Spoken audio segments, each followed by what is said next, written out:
ہمارے دو دشمن ہیں جو ہمیں جادہ مستقیم سے ہٹانے کے لیے دن رات کوشاں ہیں، ایک نفس اور دوسرا شیطان۔ نفس اور شیطان دونوں دشمن ہمیں راہ حق سے ہٹانے کے لیے دن رات جد و جہد میں ہیں اور ہمارے خلاف مساعی جد و جہد اور محنت کر رہے ہیں۔ ان میں جو نفس ہے وہ بڑا دشمن ہے یا شیطان بڑا دشمن ہے؟ عمومی طور پہ تو یہ کہا جاتا ہے کہ شیطان نے ہمیں ورغلا دیا، لیکن شیطان جب خود ورغلایا گیا، شیطان جب شیطان بنا تو اس وقت کوئی دوسرا شیطان تو نہیں تھا جس نے شیطان کو ورغلایا، وہ نفس تھا جو شیطان کو بھی شیطان بنا۔ نفس نے اندر سے سر اٹھا کے کہا تھا نا، انا خیر منہ، میں بہتر ہوں، اور باقاعدہ دلیل کھڑی کر لی اس کے نفس نے، خلقتنی من نار وخلقتہ من طین، مجھے تو نے آگ سے پیدا کیا ہے، اسے تو نے مٹی سے پیدا کیا۔ مٹی افضل نہیں ہوتی، مفضول ہوتی ہے، اور آگ اٹھتی ہے اوپر کو جاتی ہے، یہ افضل ہے، لہذا افضل مفضول کو سجدہ کیسے کرے، میں سجدہ نہیں کروں گا۔ باقاعدہ اس کے نفس نے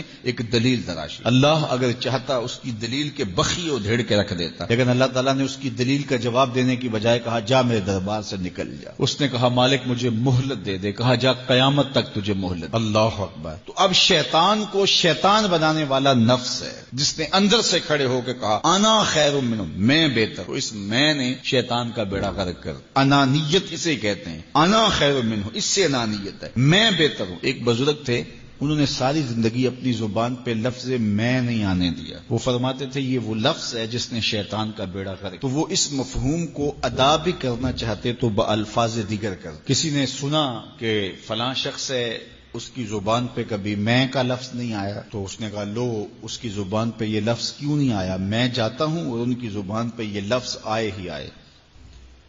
ہر شخص کی اپنی ترجیحات ہوتی ہے، ایک مہم پہ نکلا کہ ان کی زبان پہ لفظ میں لے کر آنا گیا۔ حضرت بیٹھے تھے، حضرت ایک مسئلہ پوچھنے آیا ہوں۔ بیٹا پوچھئے۔ ہاں، شیطان کو کس چیز نے برباد کیا تھا؟ حضرت اب تو بولیں گے نا کہ میں نے اس کا بیڑا غرق کیا تھا، تو کہوں گا جیسے بھی زبان پہ لفظ تو آئی گیا، اور شیخ بھی بڑے سمجھدار تھے، سمجھ گئے اس کی نیت کے کھوٹ کو کہ یہ کیوں آیا ہے اور یہ مسئلہ کیوں پوچھ رہا۔ ہر مسئلہ تفہیم کے لیے نہیں پوچھا جاتا، اس کے مقاصد اور بھی ہوتے ہیں، اور اہل اللہ کو اللہ نے وہ بصیرت دی ہوتی ہے جو سائل کے انداز سے سمجھتے ہیں کہ اس کے مقاصد۔ تو کہ حضرت پوچھنے آیا ہوں کہ شیطان کو کس چیز نے برباد کیا؟ حضرت فرمانے لگے نماز کا ٹائم ہو گیا، ابھی جماعت کھڑی ہونے والی ہے، نماز کے بعد اس پہ بات کر۔ خیر نماز ہوئی، سلام پھرا تو حضرت خود فرمانے لگے کسی نے پوچھا تھا کہ شیطان کو کس چیز نے برباد کیا، جواب دینا چاہ رہا ہوں، کس نے پوچھا تھا؟ جھٹ کھڑا ہو گیا میں نے۔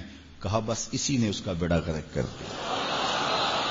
تو انانیت میں جو ہے یہ شیطان کو شیطان بنانے والی، نفس جس نے اندر سے سر اٹھایا اور کہا انا خیر منہ، میں بہتر ہوں، تو یہ شیطان کو شیطان بنانے والا نفس ہے۔ تو نفس شیطان سے بھی بڑا دشمن۔ اب ہمارے ساتھ دو بڑے دشمن لگے ہوئے، ایک شیطان اور دوسرا نفس، اور دونوں ہمارے باطن کو اجاڑنے کے لیے، ہمارے من کو بے چراغ کرنے کے لیے، ہمارے اندر کی روشنیاں بجھانے کے لیے دن رات کوشاں۔ ایک تنہا ناتواں اکیلی جان، دو دشمنوں کے نرغے میں، اور دونوں دشمن بڑے تگڑے اور بہت طاقتور، اور ہر وقت ہمارے اوپر حملہ آور۔ الشیطان جاسم علی قلب ابن آدم فاذا ذکر اللہ خنس واذا غفل وسوس۔ حضرت نبی رحمت صلی اللہ علیہ وآلہ وسلم نے ارشاد فرمایا شیطان اولاد آدم کے دل پہ قبضہ جماتا ہے، اور جب بندہ غافل ہوتا ہے تو یہ وسوسے ڈالتا ہے، اور جب بندہ اللہ کا ذکر کرتا ہے تو یہ بھاگ جاتا ہے۔ تو شیطان وسوسہ اندازی کرتا ہے، باطن کو اجاڑتا ہے، من کو لوٹتا ہے۔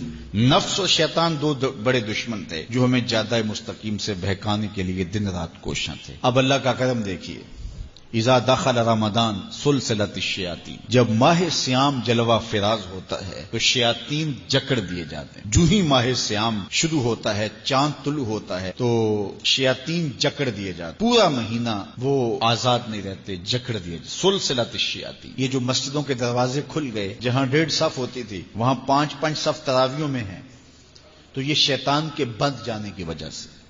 لیکن مہنگائی کا طوفان ہے، بد نگاہی ہے، بد تہذیبی ہے، جھوٹ ہے، دیگر امور بد بھی جاری ہیں، یہ نفس کے موجود ہونے کی، نیکی کا ماحول پیدا ہوا یہ شیطان کے بند جانے کی وجہ، لیکن ہماری برائیاں بدستور موجود ہیں یہ نفس کے موجود ہونے کی وجہ سے۔ اب ہمارے لیے آسانی یہ ہو گئی کہ دو دشمن تھے جن کا ہمارے سے مقابلہ تھا، ایک نفس اور دوسرا شیطان۔ ہمارے لیے یہ سہولت ہو گئی کہ ہمارا ایک دشمن باندھ دیا گیا، اب دشمن ایک ہے جس سے ہم نے ماہ سیام میں، اور وہ دشمن کون سا ہے؟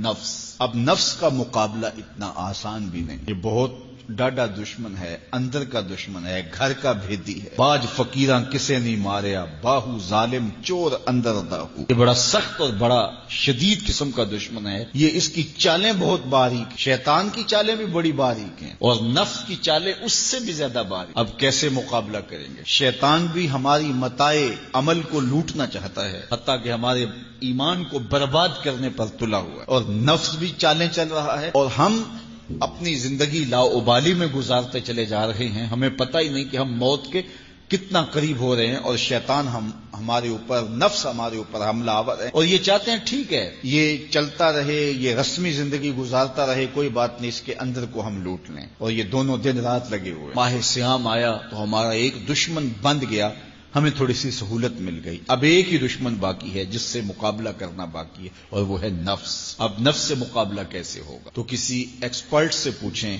کہ جناب نفس ہے، ہم کمزور ہیں، شیطان دشمن ہمارا بندہ ہوا ہے، 2 محاذ کھلے تھے تنہا جان کے لیے، ایک محاذ بند ہو گیا، اب ایک ہی محاذ ہے، مقابلہ کرنا ہے تو کیسے کرنا؟ اللہ اکبر۔ تو ہم اقبال کی بارگاہ میں عرض کیا کہ آپ بتائیے۔ وہ کہنے لگے میں آپ کو اپنے مرشد مولانا رومی کے پاس لے جاتا ہوں۔ رومی کے پاس اقبال لے کر کے گئے تو رومی نے کہا کہ میں آپ کو ایک اور شخص کا پتہ بتاتا ہوں، اور وہ اتنا کامل ہے اور اس شعبے میں اس قدر ایکسپرٹ ہے۔ اس نے کہا ہفت شہر عشق را اتار گشت، ما ہنوز اندر خمیں یک کوچام۔ عشق کے 7 شہر حضرت شیخ فرید الدین اتار گھوم چکے ہیں، اور ہم پہلے شہر کی پہلی گلی کے کونے میں کھڑے ہیں۔ یعنی اتنا بڑا شخص شیخ فرید الدین علیہ رحمہ، تو کہا وہ بتائیں گے تمہیں کہ نفس کا مقابلہ کیسے کرنا ہے۔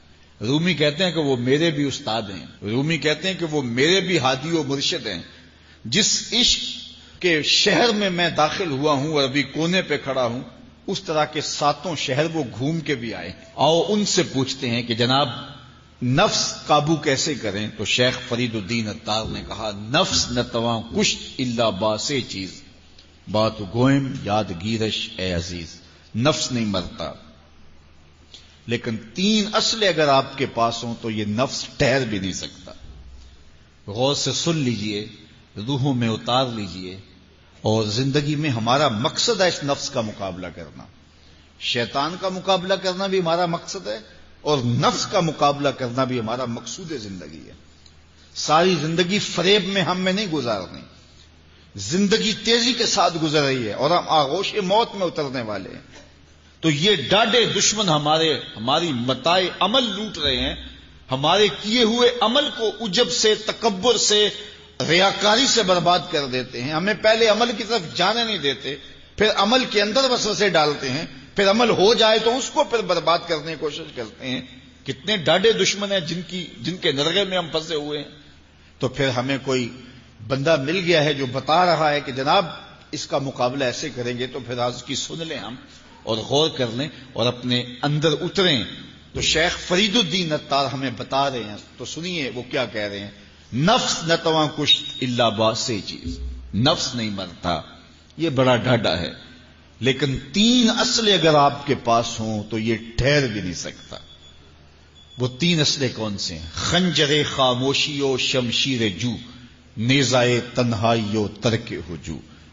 ایک خاموشی کا خنجر، دوسرا بھوک کی تلوار، اور تیسرا تنہائی کا نیزہ۔ یہ 3 اسلحے تمہارے پاس ہوں تو پھر نفس ٹھہر بھی نہیں سکتا۔ خاموشی کے خنجر سے نفس پہ وار کیا جا سکتا ہے۔ میرے اور آپ کے آقا و مولا نے فرمایا من صامت نجا، جس نے خاموشی اختیار کی وہ نجات پا گیا۔ ہماری زندگی کے جتنے بھی برے اعمال ہیں ان میں سے سب سے زیادہ برے اعمال ہماری زبان کرتی ہے۔ ہمارے ہاتھ بھی گناہ کرتے ہیں، کسی پہ ظلم کریں تو گناہ کرتے ہیں، ہمارے پاؤں بھی گناہ کرتے ہیں، برائی کے اڈے پہ چل کے جاتے ہیں، ہماری آنکھیں بھی گناہ کرتی ہیں، ہماری سوچیں بھی گناہ کرتی ہیں، ہم حرام کمائیں کھائیں تو پیٹ بھی ہمارا گناہ کرتا ہے، لیکن سب سے زیادہ گناہ ہماری زبان کرتی ہے۔ جھوٹ یہ بولتی ہے، غیبت یہ کرتی ہے، بہتان یہ لگاتی ہے، گالی گلوچ سب و شتم یہ کرتی ہے، گلے شکوے کا انداز، ناشکری کا لہجہ یہ اختیار کرتی ہے۔ اسی لیے میرے اور آپ کے آقا و مولا نے فرمایا جو تمہارے 2 جبڑوں کے درمیان ہے، یعنی تمہاری زبان، اور جو دو ٹانگوں کے درمیان ہے تمہاری پارسائی کی جگہ، ان دو چیزوں کی تم مجھے ضمانت دے دو، میں محمد تمہیں جنت کی ضمانت دے دیتا ہوں۔ تو اپنی زبان کی حفاظت کرنی ہے۔ دیکھیے یہ سننے کے لیے چیزیں نہیں ہیں محض، بلکہ ان پر ہم عمل کریں، اور آج سے ہی دیکھیے یہ موسم رحمت ہے، رحمت کی برکھا برس رہی ہے، اور یہ موسم نور ہمارے سیکھنے کے لیے ہے۔ تو ہم اپنے نفس کو کیسے قابو کریں گے؟ دو دشمن تھے، ایک بندھا ہوا ہے، چھوٹ کے کچھ نہیں کر سکے گا اگر نفس کو قابو میں کر لیا۔ اور اگر ہم نفس کنٹرول نہ کر سکے، وہ تو جہنم کی آگ میں اور زنجیروں میں جکڑا ہوا پیچو تاب کھا رہا ہے کہ یہ جو ٹوپیاں پہنے ہوئے مسجدوں میں جاتے ہو نا، میں عید کے دن نپٹ لوں گا تم سے، وہ تو اور نفس کے ساتھ مل کے ہمارا بیڑا غرق کرے گا اور ہمیں اور دور کر دے گا، اور ہماری باطنی اساس اور بنیاد اور کمزور کر دے گا۔ اس لیے ضرورت ہے کہ ہم اپنے نفس کو ان دنوں کے اندر کمزور کریں۔ اس کا پہلا نسخہ کیا ہے؟ خاموشی کا خنجر۔ آپ جب خاموشی اختیار کریں گے، زبان کو صرف ضرورت کے لیے استعمال کریں گے، تو پھر نتیجہ کیا ہوگا کہ آپ کے گناہ بہت کم ہوں گے، جھوٹ کم ہوگا، غیبت نہیں ہوگی، بہتان تراشی نہیں ہوگی، دیگر اعمال جو زبان کے ذریعے سے صادر ہوتے ہیں، اور ہم گناہوں میں اضافہ کرتے چلے جاتے ہیں۔ تو زبان کو اگر کنٹرول میں کر لیں گے، اللہ اکبر، حضور علیہ الصلوۃ والسلام نے زبان کے کنٹرول کرنے کی تلقین کی، اور یہ بغیر ہڈی کے گوشت ہے، اس کو سنبھال لیا جائے۔ 32 دانتوں میں جکڑ کے رکھی گئی زبان ہے، لیکن یہ پھر بھی قابو میں نہیں رہتی۔ اس کو کنٹرول میں کر لو، اس کو قابو میں کر لو۔ ایک روایت میں آتا ہے جب صبح ہوتی ہے تو سارے اعضائے بدنیاں زبان کے آگے ہاتھ جوڑتے ہیں کہ بی بی تو نہ کچھ کرنا، تیری وجہ سے ہم سزائیں کاٹیں گے اور اذیتیں پائیں گے۔ تو زبان کو قابو میں کرنا، اور اس کا علاج کیا ہے؟ خاموشی۔ من صمت نجا، جو خاموش ہوا وہ نجات پا گیا۔ خنجر خاموشی، خاموشی کا خنجر ہو تو نفس کے لیے بہت بڑا وار ہے۔ دوسری بات، شمشیر جو، بھوک کی تلوار۔ بھوک کے ذریعے نفس کشی ہوتی ہے۔ نفس کا مقابلہ بھوک سے ہم کر سکتے ہیں، کیونکہ جب بھوک ہوگی تو اس وقت بہت ساری خواہشات جو ہیں وہ دم توڑ جائیں گے۔ اللہ کے محبوب علیہ السلام کا ایک فرمان سنیے، بالخصوص نوجوانوں کے نام۔ یا معاشر الشباب من استطاع منکم الباء فلیتزوج فإنه اغض للبصر واحسن للفرج فمن لم يستطع فعليه بالصوم فإنه له وجاء۔ فرمایا اے جوانوں کے گروہ، تم میں سے جو نکاح کرنے کی طاقت رکھتا ہے وہ دیر نہ کرے، جلدی نکاح کر لے۔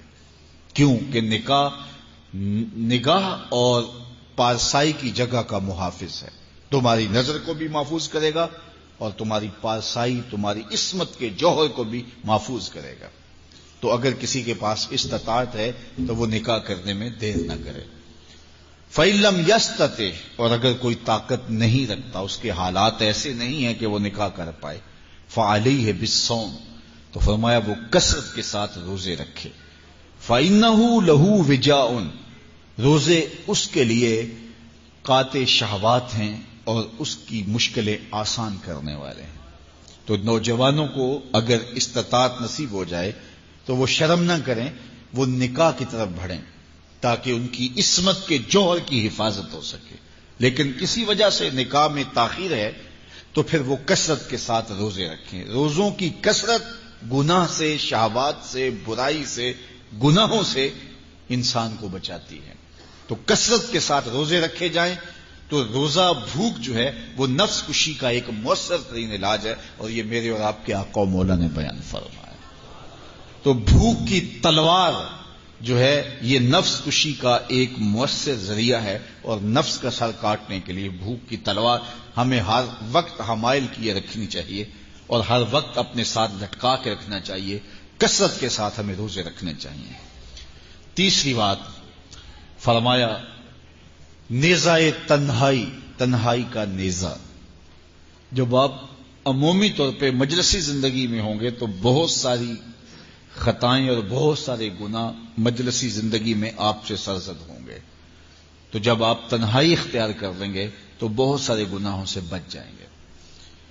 حضرت شاہ نقشبند بخاری علیہ رحمہ فرماتے ہیں کہ فقیر کے لیے سب سے بہتر جگہ اللہ کا گھر مسجد ہے، یا پھر کامل شیخ کی صحبت ہے، یا پھر تنہائی ہے۔ چوتھی جگہ سوائے ہلاکت کے اور کچھ نہیں ہے۔ العافیۃ فی العزلہ، عزلت میں، تنہائی میں عافیت رکھی گئی ہے۔ اس لیے اپنے آپ کو ایسے ہجوم میں، ایسی جگہوں پہ لے جانے سے روکیں، اپنے آپ پر ضبط کریں جہاں نظر پاک نہیں رہتی، جہاں خیال کی پاکیزگی کا سامان نہیں رہتا، اور جہاں آپ کی جو ہے وہ آپ کی زبان محفوظ نہیں رہتی۔ دوستوں کے ساتھ بیٹھیے، آپ عزیزوں رشتہ داروں کے پاس جائیے، ضرور ملاقات کیجیے، لیکن اس کا ایک اعتدال ہونا چاہیے۔ اگر آپ سمجھتے ہیں کہ کسی جگہ جاتے ہوئے، کسی جگہ پہنچ کر آپ کی نظر میں پاکیزگی نہیں رہے گی، خیالات میں گندگیاں گردش کرنے لگ جائیں گی، سوچوں میں آوارگی آنے لگ جائے گی، تو وہ شادی کی تقریب ہو یا کوئی اور تقریب ہو، وہاں جانے سے اپنے آپ کو روک لیں، کیونکہ وہاں جا کے آپ اپنا کوئی فائدہ نہیں کر رہے، اپنا نقصان کرنے جا رہے ہیں۔ تو جہاں آپ کو یقین ہو کہ آپ وہاں اپنے آپ کو بچا نہیں پائیں گے، اپنی حفاظت نہیں کر پائیں گے، تو وہاں سے تنہائی بہتر ہے، وہاں سے عزلت بہتر ہے۔ تو یہ تین چیزیں ہم اگر کر لیں تو یہ نفس کشی کا ایک مؤثر ذریعہ ہے۔ اب ماہ صیام کے اندر اللہ تعالیٰ یہ تینوں چیزیں ہمیں نصیب کرتا ہے۔ ہم زیادہ بولتے نہیں ہیں، روزے سے ہوتے ہیں، بلکہ فرمایا اگر تم سے کوئی شخص بحثے، کوئی الجھے، کوئی لڑائی کرنا چاہے، بدتمیزی کرے، تو اس سے کہو انی صائم، میں روزہ رکھا ہوا ہے۔ اور اس طرح بھوک تو میسر ہوتی ہی ہوتی ہے۔ اور تیسری بات کہ عزلت بھی میسر ہو جاتی ہے، اس میں آپ ذکر کے لیے، فکر کے لیے، روزے میں آپ تلاوت کلام مجید کے لیے تنہائی اختیار کرتے ہیں۔ تو گویا روزہ ایک ایسی تربیتی ورکشاپ ہے کہ جس کے ذریعے سے آپ کے نفس کی تہذیب ہو جاتی ہے۔ جب نفس قابو میں آ گیا، نفس کنٹرول میں آ گیا، نفس کو آپ نے کمزور کر لیا، تو شیطان چھٹ کے بھی کچھ نہیں کر سکے گا، کیونکہ شیطان ہمارے اوپر حملہ کرتا ہے نفس کے ذریعے سے۔ باہر کا دشمن ہے اور نفس اندر کا دشمن ہے۔ ہمارے دیہاتوں میں چوری ہو جائے نا تو بوڑھے بزرگ مل کے بیٹھ جاتے ہیں کہ بتاؤ چوری کیسے ہوئی، تو ایک نقطے پہ سارے متفق ہوتے ہیں، اور وہ نقطہ یہ ہوتا ہے کہ کوئی اندر کا بھیدی ضرور ہے۔ جب تک کوئی اندر کا بندہ نہیں تو باہر سے کوئی آ کے از خود چوری نہیں کر سکتا، تو کوئی اندر کا بندہ ضرور موجود ہے۔ نفس اندر کا بھیدی ہے اور شیطان باہر سے آ کر حملہ آور ہونے والا ہے۔ اس لیے شیطان کو اندر آنے کا موقع نفس دیتا ہے۔ نفس کو ہی کمزور کر لیجئے، وہ آپ کا ساتھی بن جائے، نفس امارہ، نفس مطمئنہ بن جائے، اور وہ نفس جو برائی کا حکم دیتا ہے وہ نفس امارہ کہلاتا ہے، اور جب وہ کثرت ذکر سے، عبادت سے نفس مطمئنہ بن جاتا ہے تو پھر وہ شیطان کے لیے رکاوٹ کا ذریعہ بن جاتا ہے اور آپ کی زندگی محفوظ ہو جاتی ہے۔ اور یہ ہمارا کام ہے، یہ ہمارے کرنے کا وظیفہ ہے۔ دیکھیے حضرت انسان کو اللہ نے اختیار دیا، زندگی دی، فہم دیا، ادراک دیا، گناہ کی قوتیں اور نیکی قوتیں ساری اس کے ساتھ لگی ہوئی ہیں۔ اس نے صرف ایک لا ابالی شخص کی طرح زندگی نہیں گزارنی کہ جو سامنے آ گیا کھا لیا اور جو زبان پہ آ گیا بول دی، ایسا نہیں ہے۔ یہ تو انسان ہے، اس کو تو اپنی زندگی کی راہیں خود متعین کرنی ہے کہ میری دنیا آخرت کے لیے نفع بخش کیا چیز ہے اور نقصان دہ کیا چیز ہے۔ انا ہدیناہ السبیل اما شاکرا و اما کفورا، کہ ہم نے اس کو دونوں راہیں دکھا دی، وہدیناہ النجدین، اس کو پتا ہے یہ اچھائی ہے، یہ برائی ہے، اس نے اس سے اجالنا ہے اپنے اندر کو اور اپنے باطن کو سنوارنا ہے۔ تو ماہ صیام ہمارے لیے موسم رحمت اور موسم نور ہے، جو ہمارے اندر کی روشنی کا سبب اور ذریعہ ہے۔ تو آئیے یہ موسم اللہ نے ہمیں نصیب کیا، قرآن مجید کی کثرت سے تلاوت کریں، نفس کمزور ہوگا، تنہائی اختیار کریں، نفس کمزور ہوگا، اپنی زبان پہ قابو کر لیں، نفس کمزور ہوگا، بھوک تو ہم روزے کی وجہ سے کاٹتے ہی کاٹتے، نفس کمزور ہوگا۔ اب شیطان چھٹ کر بھی عید کے دن ہمارا کچھ بگاڑ نہیں سکے گا اگر ہم نے اپنے نفس پہ قابو پا لیا، اور اگر نفس پہ قابو نہ پا سکے تو شیطان تو پھر پیچ و تاب کھا رہا ہے، اور وہ ہمارے اوپر پھر اور زور و شور کے ساتھ حملہ ہوگا اور ہماری متاع عمل کو لوٹ لے گا۔ تو پھر کیا فائدہ ہوا کہ سارے مہینے کی محنت کی، عید کے دن، عید سے 4-5 دن بعد ہم نے لٹا دی، تو فائدہ کیا ہوا؟ اللہ نے اس عورت کی مثال بیان کی ہے قرآن میں جس کا توازن ذہنی ٹھیک نہیں تھا، اور وہ سارا دن سوت کاٹتی رہتی تھی اور شام کو اپنے ہاتھوں سے توڑ دیتی تھی. تو کہا کہیں ایسا نہ کرنا کہ تم بھی اس عورت کی طرح ہو جاؤ کہ اپنے ہاتھ سے کاٹا ہوا سوت اپنے ہاتھوں سے ہی توڑ دو. پورا مہینہ بھوک کاٹی، پیاس کاٹی، تکلیفیں گوارا کی، اور شام کو جو ہے وہ اپنے ہاتھ سے وہ سوت کاٹنے والی خاتون سوت توڑ دیتی ہے. تو کہیں ہم بھی ایسے نہ ہو جائیں کہ مہینے کی محنت ہر سال عید یا عید کے چند دن بعد برباد کر لیں، پھر اگلے سال مہینے کی محنت کریں، پھر عید کو برباد کر دیں، تو کیا فائدہ ہوا؟ تو ہم نے جو نعمت سمیٹی ہے، جو چیز دی ہے، جو چیز حاصل کیا، اس کو جذب کر لیں روح کے اندر، اس کو اپنے من کے اندر اتار لیں. اہل ایمان کو ایک دعا تلقین کی گئی ہے. وہ کیا دعا کرتے ہیں؟ ربنا لا تزغ قلوبنا بعد اذ ہدیتنا. اے اللہ، ہدایت کے بعد ہمارے دل کو پھر دوبارہ ٹیڑھا نہ کر دینا. اگر ہدایت دی ہے تو وہ نصیب ہی رہے، وہ من میں جذب ہو جائے، وہ روح میں اتر جائے. تو میں اور آپ اپنی زندگی کو اللہ اور اس کے رسول